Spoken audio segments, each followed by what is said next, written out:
You ask Tiger to solve. This deals with linear equations with one unknown. The final result is 8 equals 2 over 3.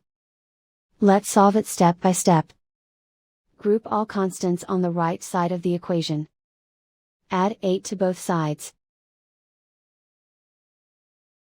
Simplify the arithmetic.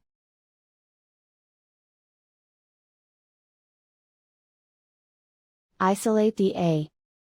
Divide both sides by 15. Simplify the fraction. Find the greatest common factor of the numerator and denominator. Factor out and cancel the greatest common factor. And so the final result is a equals 2 over 3.